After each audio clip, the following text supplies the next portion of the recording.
first temple, and we're now being chanted to by some Muslim ladies who are saying Allah Akbar, God is great, and apparently get louder the closer we get to them.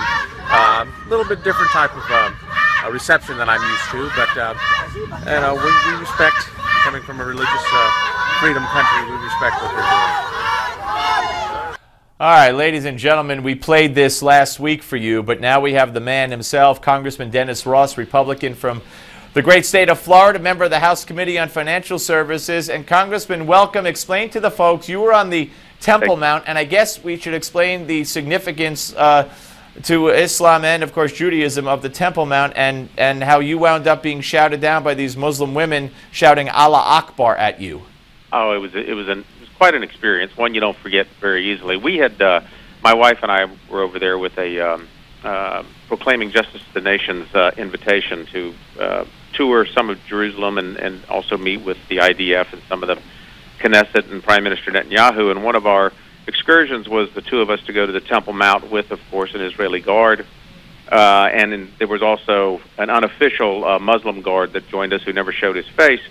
And when we got onto the Temple Mount, as you well know, it's the holy of holies. I mean, it is the rock upon which Abraham was ready to sacrifice Isaac. It was where the first temple was built, and it's now where the Temple Mount sits. And one would think that as a holy of holy places, that you would be received rather well, especially if your religion is a peaceful one. And as we started to walk on the Temple Mount, there was a couple of groups of older women that started yelling at us, Allah Akbar, just as we would walk by. And then this group of other young women in burqas would follow us around and just start yelling, as you saw in the video. At one point, my wife even tried to reach out to extend a hand, and they withdrew, yelling louder and louder. It's something that I doubt would ever happen at the Vatican or any other church that exists here in this country. Yeah, and you make a great point. If you're a religion of peace, and if you believe that it's the holiest site or one of the holiest sites in Islam, and you're standing there, why on earth would you be confrontational? Why on earth would you be, express that kind of demeanor, and why not be welcoming and loving? And but I guess maybe we're expecting too much in expecting that. Steve, we were warned before getting on the Temple Mount that we would be provoked, and so I was ready for some provocation, and it makes one wonder, why would they want to do that? And I know why, because they want to have the incident. They want to have the reason to rebel. They want to have the reason to protest. And again, I have to go back to the soul and heart of their religion. If they're not peace-loving, if they're not reaching out for the greater good, then why act the way they are? Well, absolutely. And why do you think the women? Why they send the women to do that? Well, we were told that some of them are paid, that they actually take up collections and contributions from various groups, and they pay these young women to stand there in burqas and do this. And I think that if it were somebody, a man that was in, somewhat, he may be more provocative, and there may be more reason to be provoked by a man. But when it's a woman, you stand down. Right, of course, absolutely. You stand down anyway, but.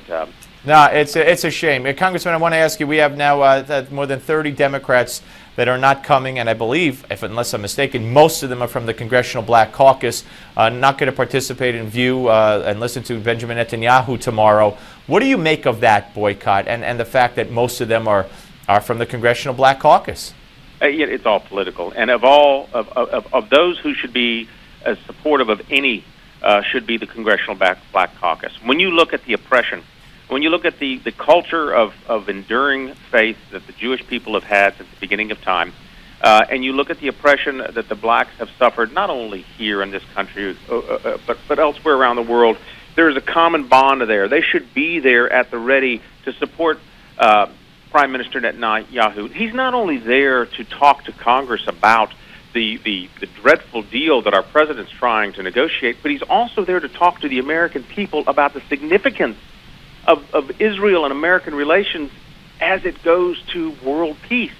This is something where we've got to stop this oppression that's becoming worldwide by radical Islamic extremism. What message does it send, Congressman? We have 30 seconds if the majority of blacks in the Congress don't show up.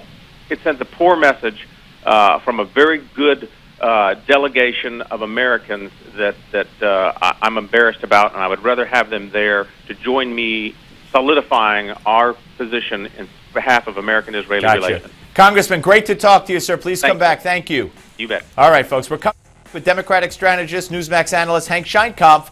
Don't go away.